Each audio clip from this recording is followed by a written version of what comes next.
हर खबर पर होगी आपकी पकड़।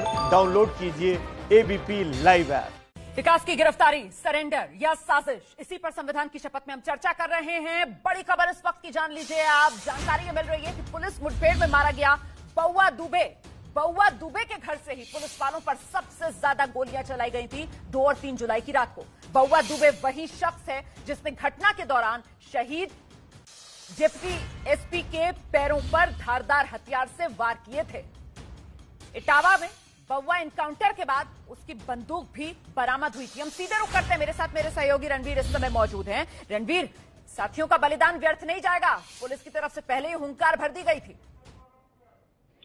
जी बिल्कुल, इस मामले में जो पुलिस ने जानकारी दी है उसके मुताबिक बउआ दुबे विकास दुबे का खास पड़ोसी था और उसके गुर्गे के तौर पर काम करता था और बउआ दुबे के छत से ही सबसे ज्यादा फायरिंग हुई थी। यानी 2 और 3 जुलाई की रात में जो पुलिस टीम पर हमला हुआ था उसमें सबसे ज्यादा फायरिंग बउआ दुबे के छत से हुई थी। और इसके पास जो बंदूक बरामद हुई है वो रविंद्र कुमार नाम के एक और आरोपी के नाम से दर्ज, यानी लाइसेंसी बंदूक थी। और इसी बउआ दुबे पर आरोप है कि उसने शहीद हुए जो सीओ थे देवेंद्र मिश्रा उन पर धारदार हथियार से भी हमला किया था। यानी इसके छत से फायरिंग हुई, उसके बाद ये लोग पुलिस टीम पर हथियारों से भी हमला कर रहे थे।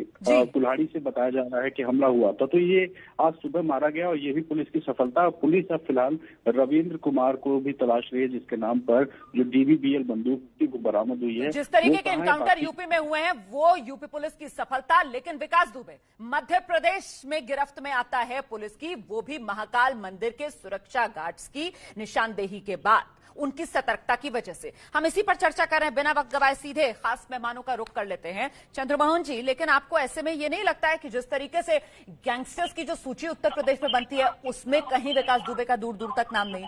सर, जो सीओ शिकायती चिट्ठी लिखता है, बाद में वो शहीद हो जाते हैं, वो चिट्ठी गायब हो जाती है, उस चिट्ठी पर एक्शन होना तो दूर। तो ऐसे में सियासी सरपरस्ती विकास दुबे की, सत्ता से सांठगांठ विकास दुबे की, इस पर तो सवाल उठेंगे ना? देखिए रोमाना जी, जो बात आप कह रहे हैं बिल्कुल सही है। इसीलिए जो जांच में आज सारी चीजें सामने आ रही हैं। जब स्वर्गीय मिश्रा जी के पत्र की बात आई, उसकी जांच हो गई है, जांच की रिपोर्ट पहुंच गई है, कार्रवाइयां शुरू हो गई है। देखिए ये जो अपराधी था ये एक नासूर था और मैं जोर देकर एक बात कहूंगा कि ये अपराध का अंतिम अध्याय है विकास दुबे। जो समाजवादी विकास दुबे है ये अपराध का अंतिम अध्याय है। इस अंतिम अध्याय को समाप्त करने का काम उत्तर प्रदेश की सरकार करेगी, उत्तर प्रदेश की पुलिस करेगी। नहीं सर, बात तो ये है कि जब आप समाजवादी विकास दुबे कहते हैं तो क्या ये सिर्फ उस हमले के आरोप में है जो विपक्षी दल बीजेपी और योगी सरकार पर कर रहे हैं, या फिर आप वाकई में समाजवादी पार्टी को विकास दुबे के पनपने की जड़ मानते हैं? अब आपने इतना बड़ा आरोप लगाया तो फिर जवाब तो लेना पड़ेगा अनुराग भदौरिया से। आइए अनुराग भदौरिया। बिल्कुल। देखिए, ये मैंने सुबह सबसे पहले बोल दिया कि ये अपराधी भाजपा विकास दुबे है, तब से इन्होंने वो बात पकड़ ली है। इनको ये नहीं समझ में। अरे अनुराग क्यों कॉपी करते हो आप? क्यों कॉपी करते हो? फालतू बोलते हो। कौन बोल रहा है? मैंने आरोप लगाया तो आप कहने लगे भाजपा सरकार है कि नहीं, सरकार भारतीय जनता पार्टी की है कि नहीं, सरकार भारतीय जनता पार्टी है कि नहीं, आपकी सरकार है, आपके मंत्री हैं, आपके अधिकारी अपॉइंट किए हुए हैं, वो सब मिले हुए हैं। अरे जब सीओ की चिट्ठी फरार हो जाती है, सीओ ने जो चिट्ठी लिखी तो फरार हो गई थी, वो तो कहो शुक्र मनाइए उनकी बेटी की। अपने जो सीओ शहीद हुए उनकी बेटी ने अपने उनके मोबाइल से चिट्ठी जारी कर दी, वरना तो आपने चिट्ठी फरार कर दी थी। चिट्ठी पता नहीं, ये तो चलो शुक्र है पकड़ा गया, उज्जैन में चिट्ठी चली जाती पाताल लोक में। ये आपकी हालत जो आपने अभी बात कही है, ये जो अभी आपने बात कही है भदौरिया साहब, ये जो अभी आपने बात कही है, मुझे लगता है अखिलेश जी को आना चाहिए। अखिलेश जी, पुलिस की पकड़ में तो अब आ गया है ना, अब फिर सवाल क्यों है ये बताइए ना।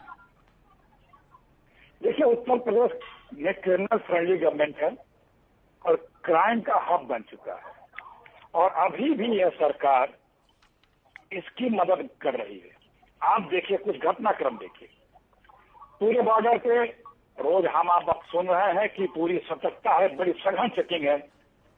वो 3-3 बॉर्डर पार कर जाता है यूपी का, कोई पुलिस नहीं पकड़ती है।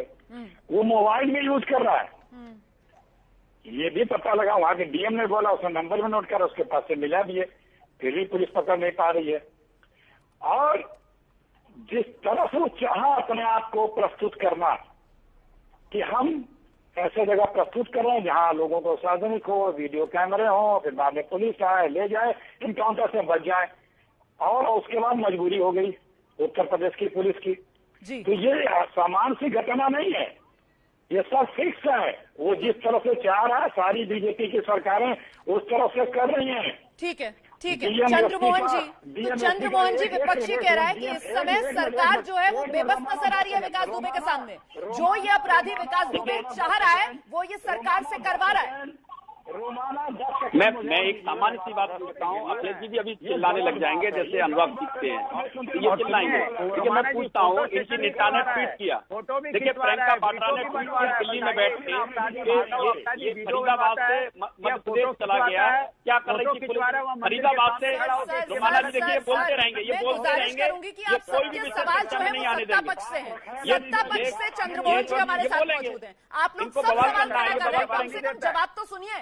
आपने सवाल खड़ा किया भदौरिया जी, अखिलेश जी ने सवाल खड़ा किया, जवाब पूरी सुनिए तरीके से तो साफ हो गया है। टाइम वेस्ट मत कीजिए सर, टाइम वेस्ट मत कीजिए प्लीज। चंद्रमोहन जी आइए। देखिए मैं एकदम साफ कह रहा हूँ, प्रियंका वाड्रा ट्वीट करती है दिल्ली में बैठ के फरीदाबाद से वो मध्य प्रदेश चला गया, लेकिन बीच में राजस्थान पड़ता है। राजस्थान में तो कांग्रेस की सरकार है, क्या कर रही थी कांग्रेस का बॉर्डर पार मार रही थी, राजस्थान को बॉर्डर पार कर रहे थे, तब ये क्या कर रही थी। जब आपको मालूम इस तरह की बातें करते हैं हरियाणा जाएगा, हरियाणा से राजस्थान जाएगा, राजस्थान से पूरी तरीके से फालतू की बातें करना, इसके अलावा कुछ नहीं करना। जब आज जब 5 लोग मारे गए, हरियाणा जाएगा, हरियाणा से राजस्थान जाएगा। सर मुद्दे पर रहिए प्लीज। अब आप लोग यूपी पुलिस से निकलकर हरियाणा पुलिस, मध्य प्रदेश पुलिस, जवाब में राजस्थान पुलिस, मैं धर्मवीर जी को लेकर आ रही हूँ। चंद्रमोहन जी प्लीज, चंद्रमोहन जी प्लीज, ठीक है आपने अपनी बात रखी। धर्मवीर जी मैं आपसे समझना चाहती हूँ सर, क्या आपको ऐसा लग रहा है कि अभी भी जो नेटवर्क है विकास दुबे इस कुख्यात अपराधी का वो सक्रिय है? क्या आपको ऐसा लग रहा है कि अभी भी विकास दुबे को राजनीतिक संरक्षण मिल रहा है या आगे मिल सकता है? रोमाना जी, 35% से ज्यादा अपराधी सांसद, संगीन अपराधी सांसद बीजेपी में है, और ये जो उत्तर प्रदेश के मुख्यमंत्री हैं और डिप्टी सीएम मौर्य जी और योगी जी पर आपराधिक मुकदमे दर्ज हैं। ये बीजेपी का चाल चरित्र चेहरा अपराधियों को बचाने का काम करता है। एक फरीदाबाद से एक अपराधी जो है वो कैसे वहां पहुंच गया, 2 दिन तक वो कानपुर में रुका रहा। इनके इतने तंत्र मजबूत हैं कि आज तक एसएसपी पर कोई कार्रवाई नहीं हुई, कानपुर क्षेत्र के डीआईजी पर कोई कार्रवाई नहीं हुई। ये इनको बचाने का काम कर रहे हैं, अधिकारी इसमें सम्मिलित हैं, पुलिस इनके साथ मिली हुई है, तभी तो एक अपराधी, दुर्दांत अपराधी कानपुर से फरीदाबाद आता है और फरीदाबाद से वो जो है महाकाल उज्जैन पहुंच जाता है। पर विकास दुबे के क्या जवाब देंगे चंद्रमोहन जी? जो आरोप लग रहे हैं इस पर हम उनसे जवाब लेंगे।